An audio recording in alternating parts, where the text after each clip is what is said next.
Majelis Jemaat GKI Kayu Putih mengucapkan Selamat Tahun Baru 2021 dan salam sejahtera kepada seluruh anggota jemaat dan simpatisan. Dengan penuh ungkapan syukur dan berpengharapan kepada Tuhan Yesus, kita akan bersama-sama menjalani tahun 2021 dengan keyakinan bahwa Tuhan Yesus akan selalu menyertai dan tidak pernah meninggalkan kita semua. Pada minggu pertama di awal tahun ini, kita akan bersama-sama mengikuti kebaktian perjamuan kudus live streaming partisipatif. Ada beberapa informasi yang ingin disampaikan kepada saudara-saudara. Perjamuan kudus live streaming partisipatif. Hari ini, tanggal 3 Januari 2021, akan dilaksanakan pelayanan perjamuan kudus live streaming partisipatif. Kami mengundang seluruh umat untuk mengikutinya dalam momen dan waktu yang bersamaan di rumah masing-masing. Sebelum kebaktian dimulai, kami mohon umat mempersiapkan roti dan anggur atau media lainnya seperti teh atau air putih. Tidak seperti kebaktian online biasanya, setelah selesai kebaktian perjamuan kudus live streaming partisipatif, umat tidak dapat mengakses kembali kebaktian tersebut. Namun umat yang berhalangan mengikuti kebaktian pukul 9 dapat mengikuti kebaktian minggu pada pukul 17 tanpa perjamuan kudus. Perayaan Natal Pokja Difabilitas. Umat kaum difabilitas diundang untuk mengikuti perayaan Natal 2020 Pokja Difabilitas GKI Kayu Putih yang akan diadakan pada hari Sabtu 9 Januari 2021 pukul 16 melalui Zoom dan akan dilayani oleh Saudara Yosep Kurniawan MDiv. Informasi selengkapnya dapat dibaca pada Warta Jemaat 27 Desember 2020 halaman 7. Kebaktian, peneguhan, dan pemberkatan nikah. Apabila tidak ada keberatan yang sah dari jemaat, maka pada hari Sabtu 16 Januari 2021 pukul 11 dilangsungkan kebaktian peneguhan dan pemberkatan nikah atas pasangan calon mempelai Yohanes Nurbiantoro, anggota Jemaat GKI Marta Direja, Purwokerto, putra dari Wijoyo Cinto Kusumo almarhum dan Widiati Enggoriningsih almarhumah, dengan Natasha Elizabeth Mulia, anggota GKI Kayu Putih, putri dari Hendra Mulia almarhum dan Diana Anna Tirtanata. Berita duka cita.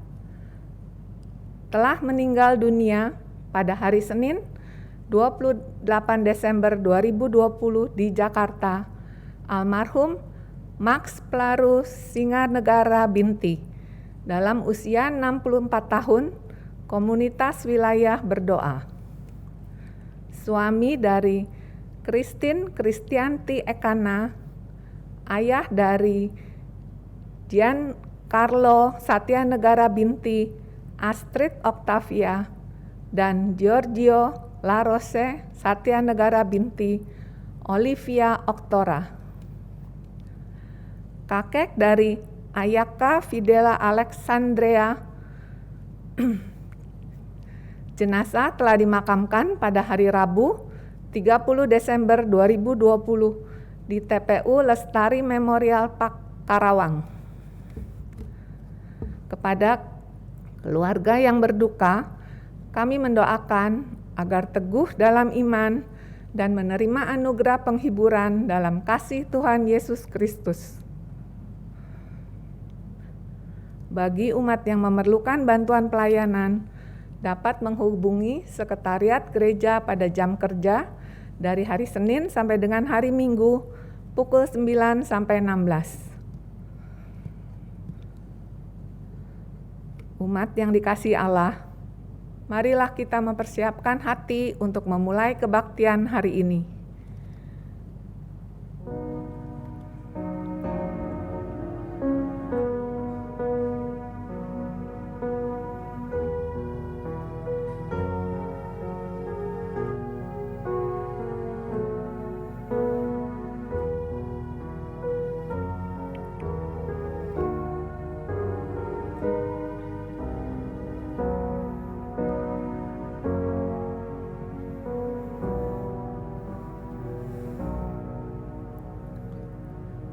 Umat, marilah dengan berdiri kita menaikkan pujian dari NKB 47B, bait 1 sampai 3, telah datang tahun baru.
Aku melayangkan mataku ke gunung-gunung.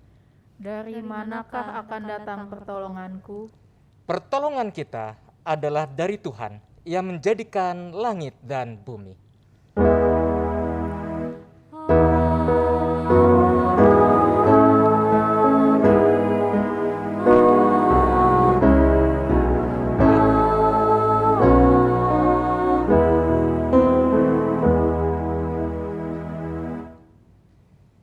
Salam sejahtera bagi saudara yang datang dalam nama Tuhan, Tuhan beserta saudara.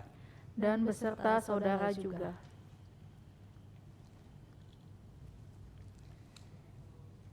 Umat yang dikasihi oleh Kristus, minggu ini adalah hari Minggu pertama di tahun yang baru. Dan dalam kebaktian hari ini, bersama kita akan menghayati momen perjamuan kudus. Tahun 2021 ini kita masuki dalam kondisi pandemi yang masih belum berakhir dan kita tidak tahu kapan akan berakhir. Berbagai pertanyaan timbul di dalam hati kita. Pertanyaan-pertanyaan yang tidak mampu kita jawab, yang kemudian menjadi satu misteri bagi kita sekalian. Hari ini kita akan merenungkan bersama sebuah tema, misteri rancangan Allah dalam hidup. Di tengah segala ketidakpastian, ada janji Tuhan yang menjadi pegangan kita. Bahwa Tuhan mempunyai rancangan yang indah atas hidup setiap anak-anaknya, sebagaimana tertulis dalam kitab Yeremia pasal 29 ayat yang ke-11.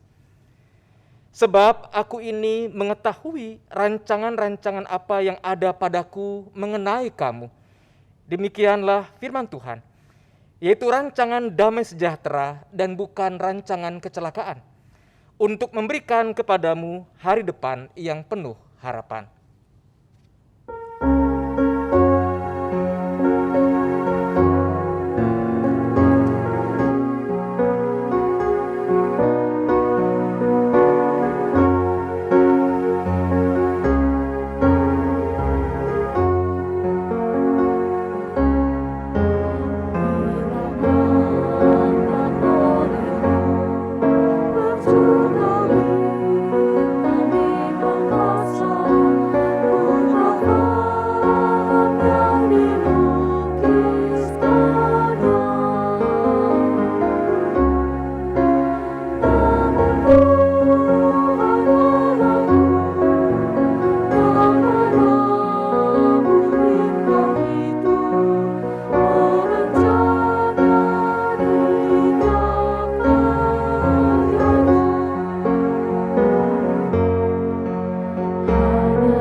Jemaat yang terkasih dalam kerendahan hati, mari kita datang kepada Tuhan untuk mengakui dan menyesali dosa-dosa kita.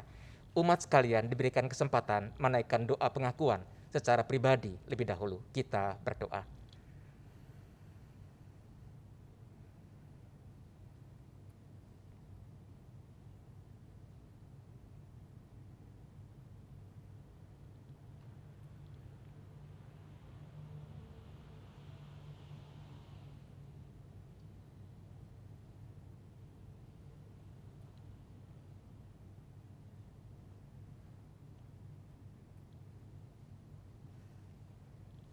Ya Bapa, ketika kami diingatkan lewat pujian tadi, bahwa hanya Tuhanlah yang tahu akan apa yang terjadi di masa depan, kami sadar bahwa ada kalanya kehidupan kami di masa lalu, sebelum pandemi terjadi, kami berusaha untuk menguasai kehidupan sedemikian rupa, sehingga bukan lagi mengandalkan Tuhan, tetapi justru mengandalkan pada pencapaian hidup kami. Ataupun di masa pandemi ini ada kalanya kekhawatiran begitu kuat muncul dalam diri kami, sehingga kami lupa untuk bersandar penuh pada kasih karunia Tuhan. Ya Bapa, kami sebagai umat-Mu datang saat ini membawa pengakuan dosa kami. Maka biarlah apa yang telah disampaikan oleh umat-Mu sebagai penyesalan sebagai permohonan pengampunan akan dosa-dosa kami, boleh Tuhan sambut dengan anugerah dan cinta kasih-Mu. Karena kami membawa ungkapan doa kami, penyesalan kami, permohonan pengampunan dosa kami hanya kepada Tuhan Yesus yang telah mati bagi kami, bangkit kembali dan naik ke sorga, dan kelak akan datang kembali untuk memulihkan segala sesuatunya. Kami berdoa. Amin.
Mari kita menyambut berita anugerah dari Tuhan. Bagi kita yang dengan rendah hati mengakui segala dosa kita di hadapan Tuhan, sekarang marilah kita hidup dalam anugerah pengampunannya. Dengarkanlah berita anugerah yang terambil dari 1 Petrus pasal yang kedua, ayat yang ke-24. Firman Tuhan berkata, Ia sendiri telah memikul dosa kita di dalam tubuhnya di kayu salib, supaya kita yang telah mati terhadap dosa, hidup untuk kebenaran. Oleh bilur-bilurnya kamu telah sembuh. Demikianlah berita anugerah dari Tuhan. Syukur kepada Allah.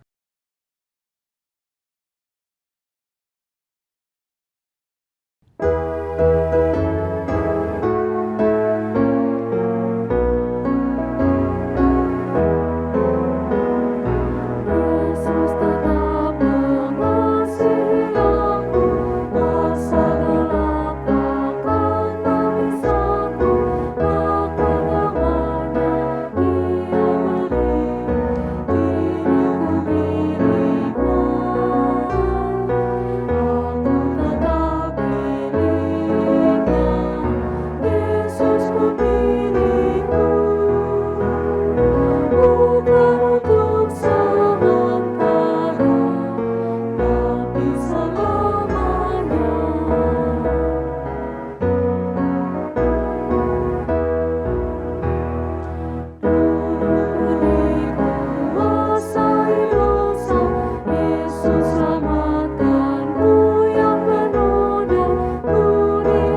Jemaat yang dikasihi oleh Tuhan, setiap kita membutuhkan Tuhan untuk menuntun kita melangkah dalam tahun yang baru saat ini.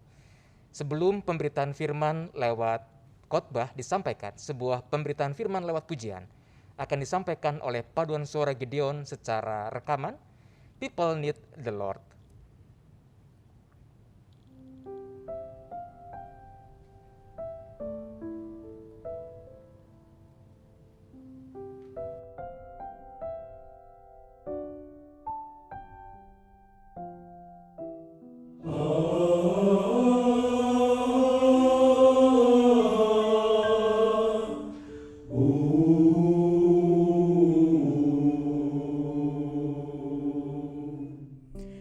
Every day they pass me by, I can see it in their eyes. Empty people filled with care, headed who knows where. On they go through private pain, living fear to fear. Laughter hides their silent cries, only Jesus hears. People need the Lord. People need the Lord. At the end of broken dreams is the open door. People need the Lord. People need the Lord. When will we realize people need the Lord?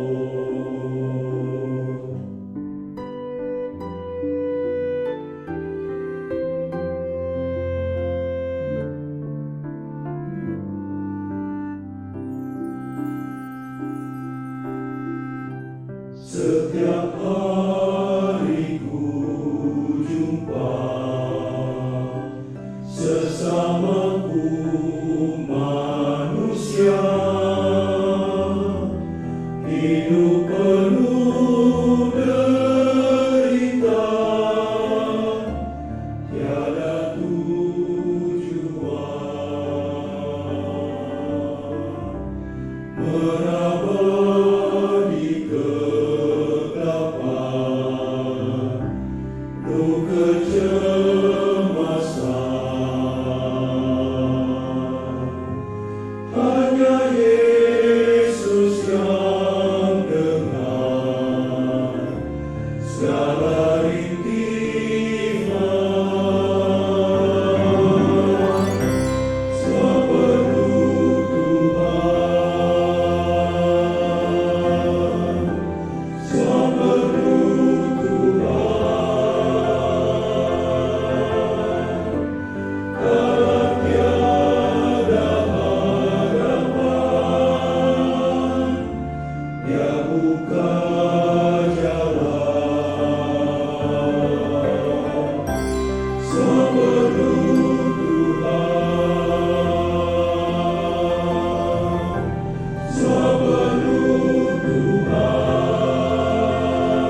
Mari jemaat yang dikasihi oleh Tuhan, kita masuk dalam doa persiapan pelayanan firman. Kita berdoa. Sebagaimana pujian yang baru saja kami dengarkan bersama-sama, kami sebagai manusia sungguh membutuhkan Tuhan. Terlebih ketika kami boleh berada pada awal tahun yang baru, 2021, masih panjang perjalanan yang perlu kami tempuh. Kami tidak tahu apa yang akan terjadi pada hari-hari mendatang. Karena itu kami sungguh membutuhkan Tuhan untuk menuntun, menerangi, mendampingi kami dalam melangkah di sepanjang hari-hari kehidupan anugerah Tuhan ini. Karena itu Bapa, kami sebentar lagi akan membaca satu bagian firman Tuhan, mendengarkan pemberitaan firman-Mu. Biarlah ini boleh menjadi penegas bagi kami bahwa Tuhan berkenan mendampingi, menyertai kami lewat kebenaran firman Tuhan. Karena itu Bapa, biarlah kuasa Roh-Mu yang kudus yang telah dianugerahkan kepada setiap orang yang percaya, sungguh menolong setiap kami untuk mengerti apa yang kami baca, apa yang kami dengar, apa yang kami renungkan bersama-sama. Sehingga kami tidak sekedar sebagai pendengar firman, tapi terlebih kami boleh didapati oleh Tuhan sebagai para pelaku firman Tuhan dalam kehidupannya sehari-hari. Bapa dalam sorga, kami juga menyerahkan hamba-Mu di tengah-tengah segala keterbatasannya, agar kiranya apa yang hendak disampaikan, apa yang telah dipersiapkan olehnya dapat disampaikan seturut dengan kehendak Tuhan bagi kami. Bersabdalah kepada kami ya Bapa, karena kami sebagai anak-anak-Mu sudah siap untuk mendengarkannya. Dalam nama Tuhan kami, Yesus Kristus firman yang hidup, kami serahkan doa ini. Amin. Pembacaan Alkitab diambil dari surat Efesus pasal yang pertama, ayat yang ketiga hingga ayat yang ke-14.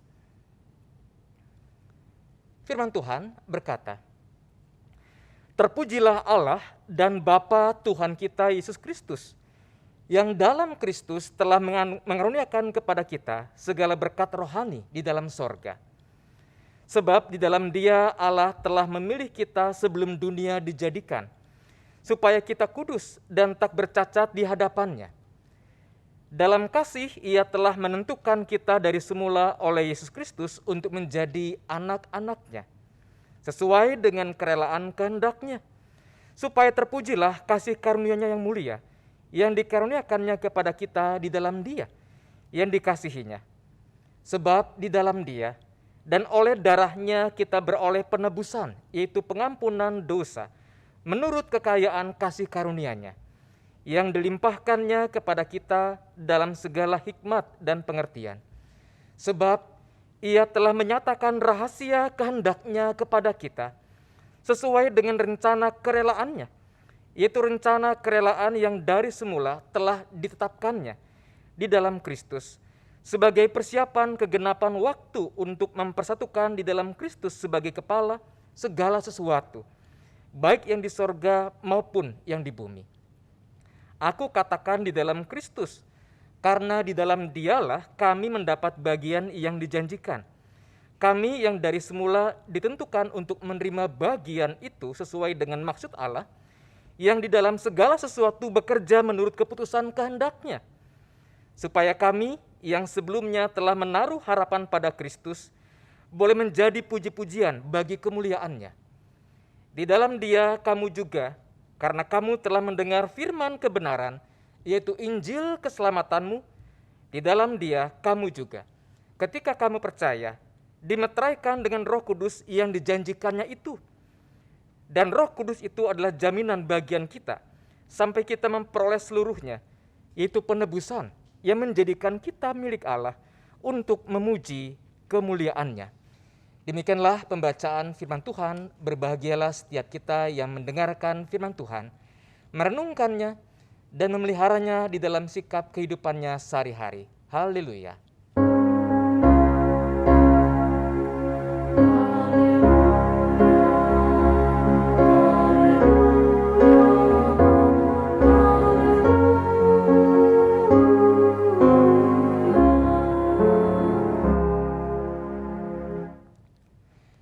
Nah, jemaat yang dikasihi oleh Tuhan Yesus Kristus, kita masih dalam suasana tahun yang baru.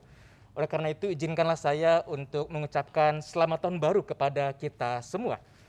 Nah, ketika kita memasuki tahun yang baru, berangkat dari pengalaman kita di tahun 2020 yang baru berlalu, maka ada pertanyaan yang mungkin muncul di antara kita.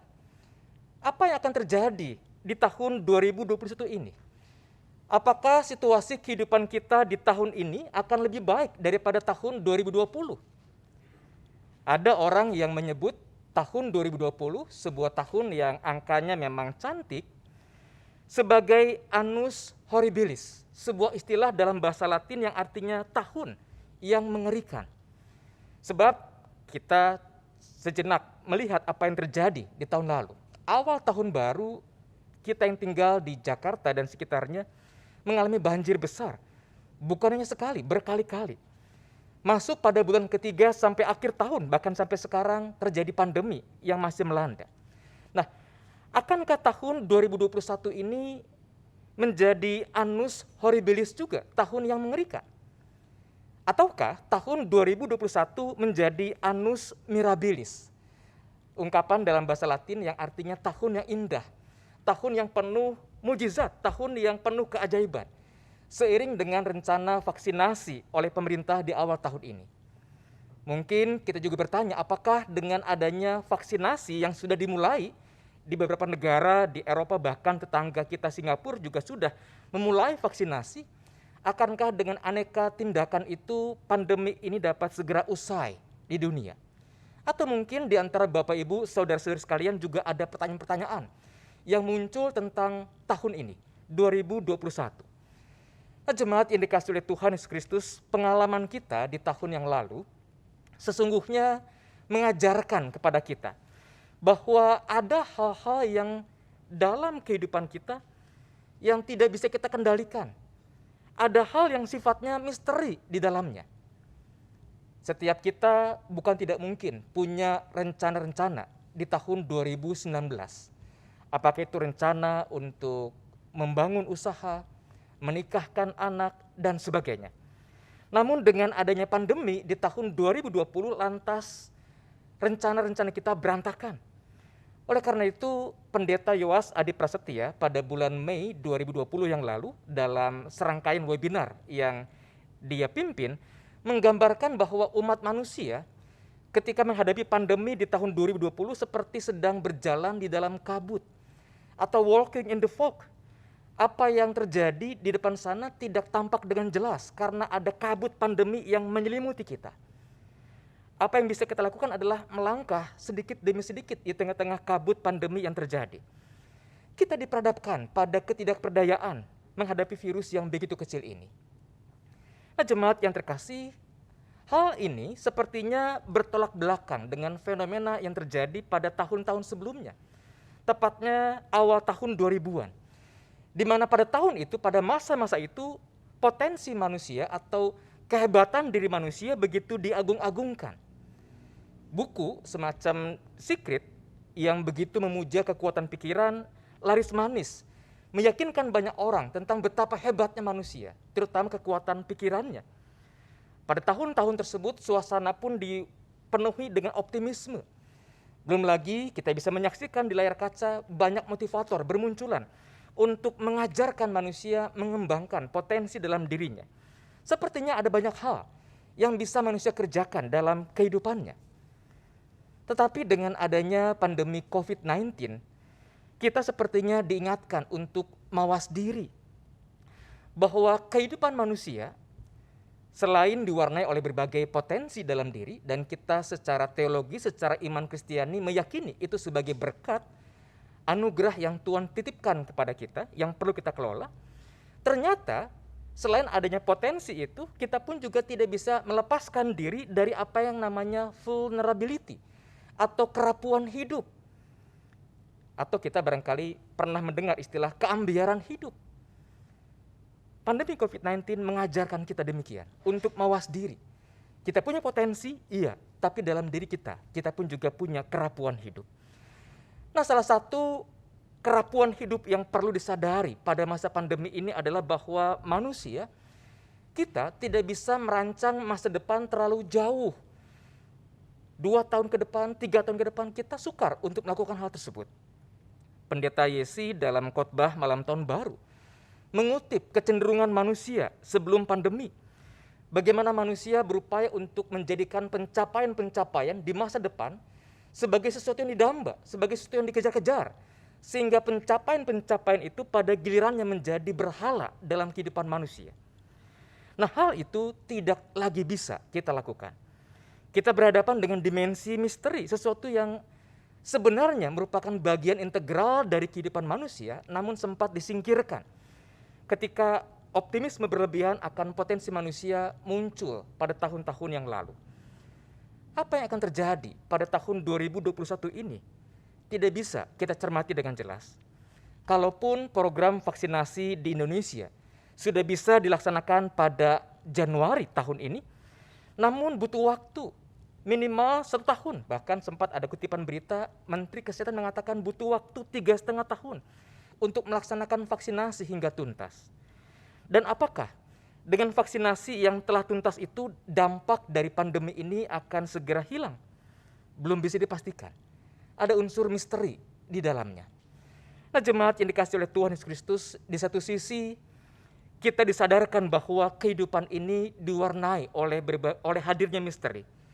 Namun di sisi lain, kepada kita juga disampaikan satu kenyataan bahwa ada dimensi misteri, bahwa ada dimensi rahasia yang ternyata oleh Allah tidak lagi menjadi rahasia bagi manusia. Itu disingkapkan kepada kita. Bukankah itu yang dikatakan oleh teks Alkitab kita yang tadi kita baca? Efesus pasal pertama ayat yang ke-9 berkata demikian. Sebab Ia telah menyatakan rahasia kehendak-Nya kepada kita, sesuai dengan rencana kerelaannya, yaitu rencana kerelaan yang dari semula telah ditetapkannya di dalam Kristus. Nah, apa pertanyaannya adalah apa rahasia kehendak-Nya yang dinyatakan kepada kita? Mari kita perhatikan lebih dulu surat Efesus ini.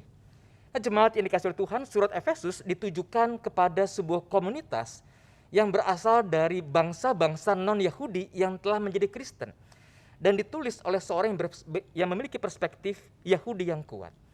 Dan dalam surat Efesus dinyatakan bahwa manusia pada zaman sekarang, pada zaman Kristus telah berkarya, mati di kayu salib, bangkit naik ke sorga, telah mengalami pembaruan bagaimana manusia yang berbeda-beda. Ada orang-orang Yahudi yang dulu disebut sebagai umat pilihan Tuhan, dan ada orang-orang Yunani yang kerap dipandang sebelah mata oleh orang Yahudi. Sekarang setelah Kristus hadir, tidak lagi hidup sebagai kelompok yang berbeda-beda, yang disekat oleh status umat pilihan, bukan umat pilihan. Kini mereka dipersatukan oleh peristiwa Yesus. Efesus pasal 2 ayat 13 dan 14 berkata, tetapi sekarang di dalam Kristus Yesus kamu yang dahulu jauh sudah menjadi dekat oleh darah Kristus. Karena Dialah damai sejahtera kita yang telah mempersatukan kedua pihak dan yang telah merubuhkan tembok pemisah, yaitu perseteruan. Nah, mengawali suratnya, penulis surat Efesus lantas menjelaskan tentang aneka berkat dan tindakan Allah yang dinyatakan dalam kehidupan manusia. Penulis memuji Allah yang dalam Kristus dikatakan telah mengaruniakan kepada kita segala berkat rohani di dalam sorga. Nah, berkat rohani yang seperti apa? Mari kita lihat ayat yang kelima. Apa yang dikatakan di sana? Dalam kasih, Ia telah menentukan kita dari semula oleh Yesus Kristus untuk menjadi anak-anak-Nya, sesuai dengan kerelaan kehendak-Nya. Siapa yang dimaksud dengan kita? Ketika dikatakan Ia telah menentukan kita. Siapa kita di sini? Kita tidak lain dan tidak bukan adalah gereja. Komunitas orang-orang percaya yang telah dipersatukan oleh Kristus. Orang-orang Kristen Yahudi, orang-orang Kristen bukan Yahudi, telah dipersatukan oleh Kristus. Dan dikatakan Ia telah memilih kita, menentukan gereja atau komunitas orang percaya sebagai anak-anak-Nya.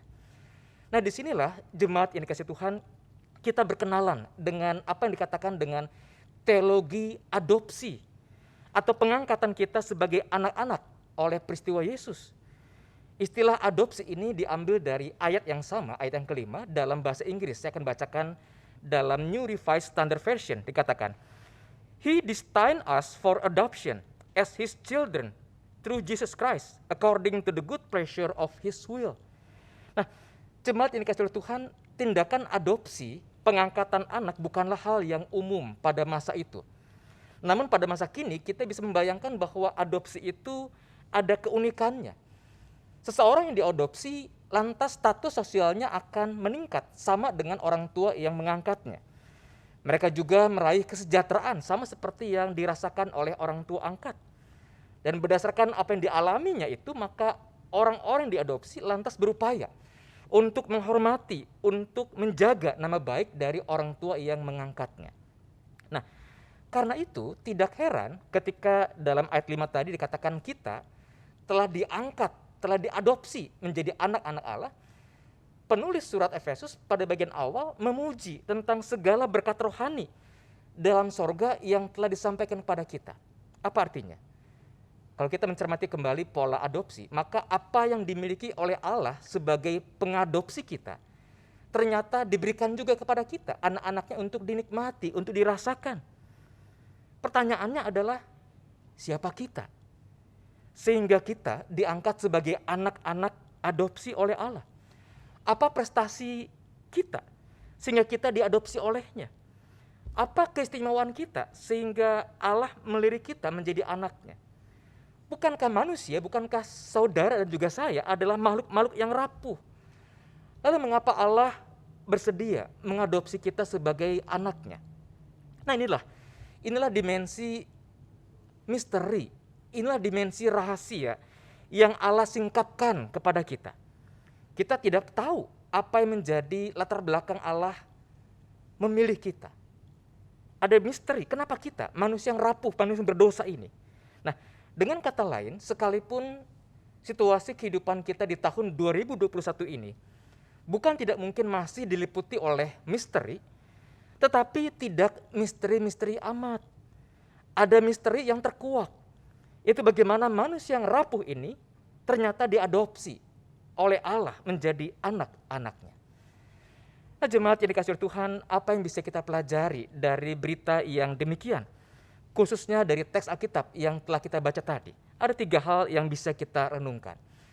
Yang pertama adalah sebagai anak-anak adopsi bagi Allah, maka sudah sewajarnya kita menjalani kehidupan yang kudus dan tak bercacat di hadapan Tuhan. Tadi bagian pertengahan telah disinggung sepintas tentang apa yang terjadi, apa yang dialami oleh anak-anak adopsi. Anak adopsi akan mengalami peningkatan status, perbaikan kualitas kehidupan dari yang semulanya terlantar, dari yang semulanya bukan siapa-siapa, dari yang semula terpinggirkan menjadi anak yang istimewa, mengikuti status sosial dari orang tua yang mengangkatnya. Apa yang dimiliki oleh orang tua pun juga menjadi milik yang bisa dirasakan oleh anak-anak adopsi sekalipun. Nah, sudah sepantasnya lah dengan kondisi yang seperti itu, maka anak adopsi akan menghormati, akan menjaga nama baik orang tua angkatnya. Inilah juga yang dipesankan oleh firman Tuhan kepada kita. Ayat 4 dalam teks Alkitab kita berkata, sebab di dalam Dia Allah telah memilih kita sebelum dunia dijadikan, supaya kita kudus dan tak bercacat di hadapannya. Nah, jemaat yang dikasihi oleh Tuhan, ayat ini terutama ayat 4 bagian A, sebab di dalam Dia Allah telah memilih kita sebelum dunia dijadikan, kerap menjadi salah satu referensi doktrin predestinasi. Doktrin predestinasi bicara soal penentuan seseorang sejak awal oleh Allah untuk diselamatkan. Saya tidak bermaksud untuk masuk dalam percakapan tentang doktrin tersebut, karena memang perlu waktu yang panjang untuk mempercakapkan doktrin predestinasi ini. Tetapi yang mau saya katakan adalah bahwa jangan lupakan bahwa ayat ini tidak berhenti sampai dengan di situ, tapi ada kelanjutannya. Ayat 4b yang berkata, supaya kita kudus dan tak bercacat di hadapannya. Apa artinya? Kalaupun Allah berkenan memilih kita, manusia yang rapuh ini untuk menjadi anak adopsinya, namun keistimewaan tersebut tidak melepaskan kita dari tanggung jawab untuk hidup kudus dan tak bercacat di hadapan Tuhan. Bagaimana hal ini bisa kita wujudkan? Sederhana. Di masa pandemi ini bukan tidak mungkin situasi kehidupan kita tidaklah mudah. Dan panggilan kita agar kita berkenan di hadapan Tuhan adalah mengucap syukurlah dalam segala keadaan. Apapun dan bagaimanapun keadaan kita. Kalau kita dimungkinkan masuk pada hari yang ketiga di tahun yang baru ini, bukankah di sana ada anugerah Allah? Rekan Pendeta Lina Gunawan dalam khotbah tahun baru bukankah mengingatkan berdasarkan pemaparan kita pengkhotbah bahwa kalau kita bisa makan, bahwa kalau kita bisa minum seperti biasanya, bukankah di situ ada anugerah Allah yang tersedia bagi kita? Mengucap syukurlah, dengan begitu kita hidup berkenan, tak bercacat di hadapan Tuhan. Nah, yang kedua yang kita pelajari adalah bahwa sebagai anak-anak adopsi bagi Allah, kita perlu terus mengenali apa yang menjadi kehendak Allah sebagai orang tua angkat bagi kita.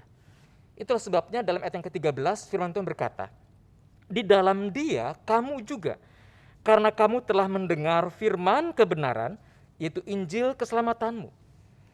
Nah, jemaat yang dikasihi oleh Tuhan Yesus Kristus, firman tadi mengingatkan kita bahwa salah satu kehendak Allah sebagai orang tua angkat kita adalah agar kita mendengar firman kebenaran. Memasuki tahun 2021, seperti tahun-tahun sebelumnya, bukankah di sana-sini ada sejumlah ramalan yang disampaikan. Ada artis yang terkena skandal inilah, ada pejabat yang begitulah, dan seterusnya. Belum lagi nanti ketika Chinese New Year akan masuk pada tahun kerbau logam, juga akan ada banyak ramalan tentang apa tahun kerbau logam dan bagaimana kehidupan di tahun kerbau logam. Nah, pertanyaannya adalah mana yang akan kita dengar? Apakah kita lebih mendengar kata-kata peramal-peramal tadi, ataukah kita mendengar kata Tuhan? Mendengar firman kebenaran itu. Nah, jemaat yang dikasihi oleh Tuhan, gereja di tengah-tengah segala keterbatasan yang dihadapinya berupaya untuk tetap melayani secara online.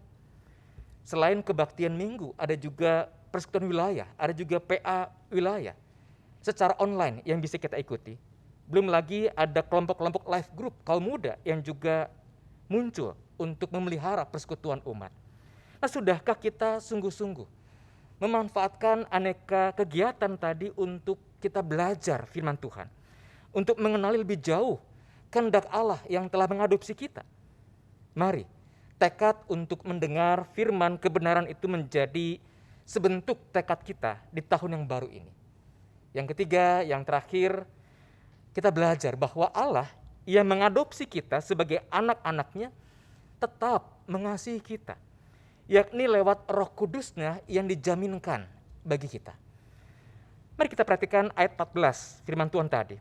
Dikatakan, dan Roh Kudus itu adalah jaminan bagian kita sampai kita memperoleh seluruhnya, yaitu penebusan yang menjadikan kita milik Allah untuk memuji kemuliaan-Nya.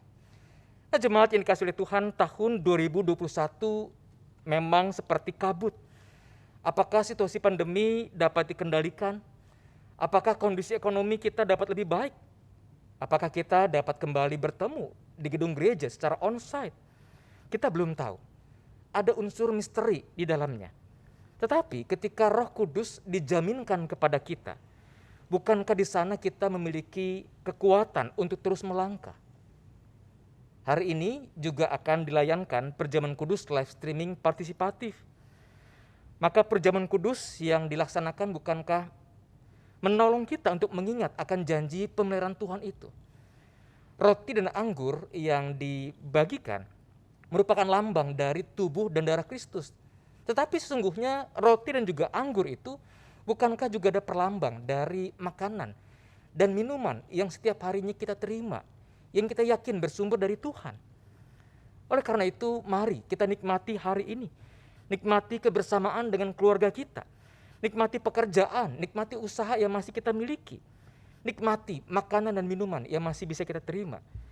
Jangan lupa, sambil kita menikmati semuanya itu, tetap sediakan ruang untuk kita berbagi dengan sesama yang membutuhkan. Kiranya Tuhan memberkati kita lewat firman-Nya. Amin. Saat hening bagi kita.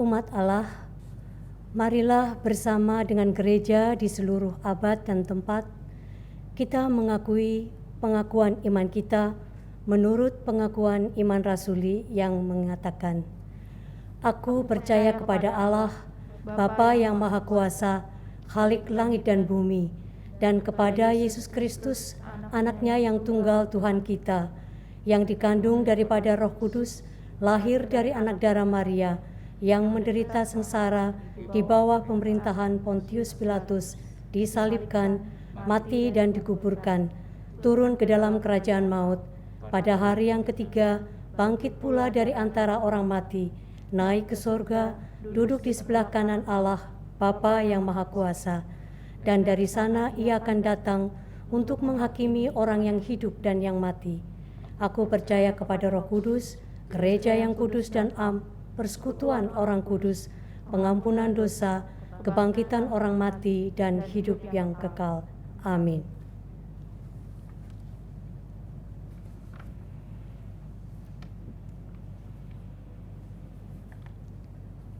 Mari kita masuk dalam doa syafaat.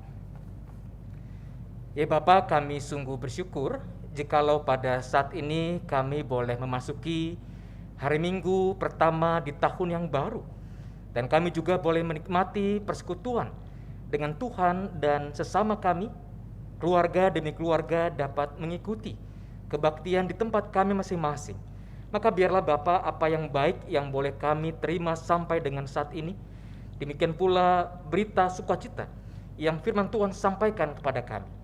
Sekalipun situasi kehidupan kami diliputi oleh berbagai kabut misteri, namun ada misteri yang sungguh indah yang Tuhan nyatakan kepada kami. Bagaimana kami sebagai anak-anak telah diangkat, diadopsi oleh Tuhan, oleh peristiwa Kristus Yesus, Juru Selamat kami. Maka biarlah Bapa, dengan sukacita yang penuh itu kami saat ini hadir untuk mendoakan. Ada banyak orang yang ada di sekitar kami yang membutuhkan dukungan doa kami. Bapa, kami berdoa bagi warga jemaat yang saat ini sedang dalam keadaan lemah tubuh, apakah terpapar oleh virus SARS-CoV-2 ataukah penyakit-penyakit yang lainnya, agar kiranya Bapa, sahabat-sahabat kami ini dalam setiap perawatan, dalam setiap isolasi mandiri yang dijalani, dapat tetap merasakan betapa luar biasa anugerah Tuhan menyapa, menghibur, menguatkan, memulihkan mereka. Berkati tim medis yang mendampingi, yang merawat, yang menolong mereka dengan berbagai macam saran dan obat-obatan, agar kiranya Tuhan pun juga berkenan untuk menjaga, mendampingi mereka. Ya Bapak, kami juga berdoa untuk warga jemaat yang sedang berduka oleh karena anggota keluarganya berpulang di tahun yang lalu, agar kiranya Tuhan menghibur, menguatkan, menopang hidup mereka di tahun yang baru ini, sebuah tahun yang berbeda kondisinya dengan sebelumnya, dengan tidak adanya anggota keluarga terkasih dalam hidup mereka. Ya Bapa, hiburkanlah mereka. Kami juga berdoa Bapa untuk panitia Natal. Kami sungguh bersyukur atas kerja keras mereka. Kami boleh menikmati minggu Advent, merayakan Natal, melewati malam pergantian tahun, merayakan tahun baru lewat kebaktian online yang kami ikuti. Biarlah Tuhan menolong panitia Natal dalam penyusunan laporan kerja selanjutnya. Kami juga berdoa Bapa untuk persiapan pembentukan panitia Paskah, agar kiranya Tuhan menolong setiap orang yang telah memberikan tekad dan niatnya untuk terlibat dalam pelayanan, agar kiranya mereka pun juga ditolong oleh Tuhan untuk merancang kegiatan, merancang tema dalam masa raya Paskah yang akan dimulai pertengahan Februari mendatang. Bapa, kami juga berdoa untuk gereja-gereja Tuhan di berbagai belahan dunia, agar kiranya gereja-gereja Tuhan di tengah-tengah pandemi yang belum juga usai diberikan hikmat oleh Tuhan untuk dapat tetap merancang aneka kegiatan yang membela dan berpihak pada kehidupan, sehingga sungguh pandemi ini dapat diatasi lewat partisipasi aktif gereja-gereja Tuhan untuk membangun kehidupan yang lebih baik. Bapa, kami juga berdoa untuk pemerintah dalam setiap rancangan, dalam setiap upaya mereka menanggulangi pandemi ini. Berkati juga rencana vaksinasi yang ditargetkan berlangsung pada Januari tahun ini, Berkati BPOM, MUI sebagai lembaga-lembaga yang bertugas untuk memberikan dukungan bagi penggunaan vaksin di Indonesia, agar kiranya program vaksinasi itu sungguh dapat dilaksanakan. Tahap pertama bagi para petugas medis di seluruh penjuru tanah air. Berkati juga Bapa upaya-upaya pemerintah lainnya untuk membangun sistem ekonomi yang ramah kepada mereka yang terdampak secara ekonomi oleh karena pandemi, agar kiranya tidak ada satu orang pun warga Indonesia yang tercecer, yang terpinggirkan oleh karena jatuh miskin di masa pandemi ini. Ya Bapak, berkatilah juga seluruh tenaga kesehatan dan keluarganya dimanapun mereka berada, agar kiranya perjuangan selama 10 bulan lebih dari para tenaga medis ini sungguh dapat tetap kuat dalam hidup mereka, sehingga mereka sungguh tidak putus asa, tetap bersuka cita menjalani tugas panggilannya. Ya Bapa, inilah kerinduan dan doa kami. Kami percaya Tuhan mendengar, kami yakin Tuhan akan menjawab doa syafaat kami ini, sebab kami panjatkan hanya dalam satu nama, Tuhan kami, Yesus Kristus, Juru Selamat dan Penebus yang hidup. Amin.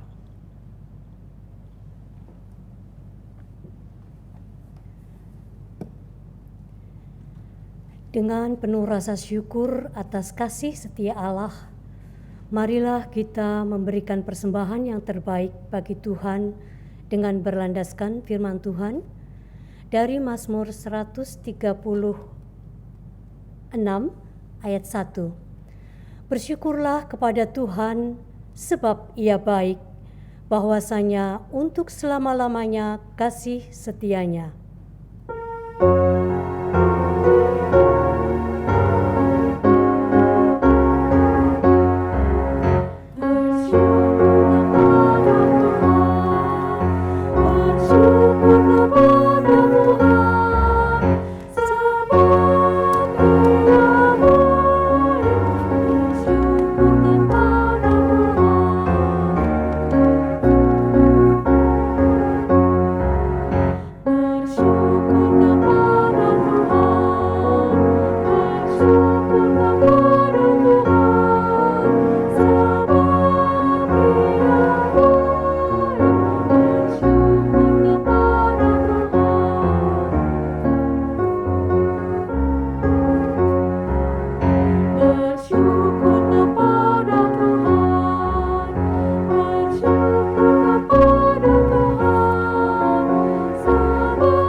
Mari kita bersatu di dalam doa. Umat dimohon untuk berdiri. Segala puji syukur dan terima kasih kami naikkan kepadamu Tuhan, atas kasih dan anugerah-Mu kepada kami. Terima kasih Tuhan, kami sudah boleh mendengarkan firman-Mu yang disampaikan melalui Pendeta Nathanael Setiadi. Biarlah kiranya firman-Mu tertanam dalam hati kami, bertumbuh dan menghasilkan buah. Sebagai ungkapan syukur, kami membawa persembahan yang berasal dari berkat Tuhan juga. Kiranya Tuhan berkenan menerima persembahan ini dan kuduskanlah. Kiranya majelis jemaat dapat mengelola persembahan ini dengan bijaksana untuk kemuliaan nama-Mu dan membantu sesama manusia. Ajari kami untuk mempersembahkan yang terbaik bagi Tuhan. Terima kasih Tuhan, di dalam nama Tuhan Yesus kami berdoa. Amin. Umat yang dikasihi oleh Kristus, kita tidak mengetahui apa yang akan terjadi di masa depan, namun kita percaya bahwa masa depan ada di dalam tangan Allah. Tangan yang juga senantiasa menggenggam erat tangan kita dalam menjalani hidup ini. Tuhan yang pegang.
Umat yang terkasih, arahkanlah hatimu kepada Tuhan. Kami mengarahkan hati kami kepada Tuhan. Jadilah saksi Kristus, Syukur kepada Allah, terpujilah Tuhan. kini dan selamanya. Mari kita kembali dalam hidup keseharian kita dalam iringan berkat Tuhan. Tuhan memberkati engkau dan melindungi engkau. Tuhan menyinari engkau dengan wajah-Nya dan memberi engkau kasih karunia. Tuhan menghadapkan wajah-Nya kepadamu dan memberi engkau damai sejahtera. Haleluya.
Kebaktian telah selesai. Majelis Jemaat GKI Kayu Putih mengucapkan selamat hari Minggu. Tuhan memberkati.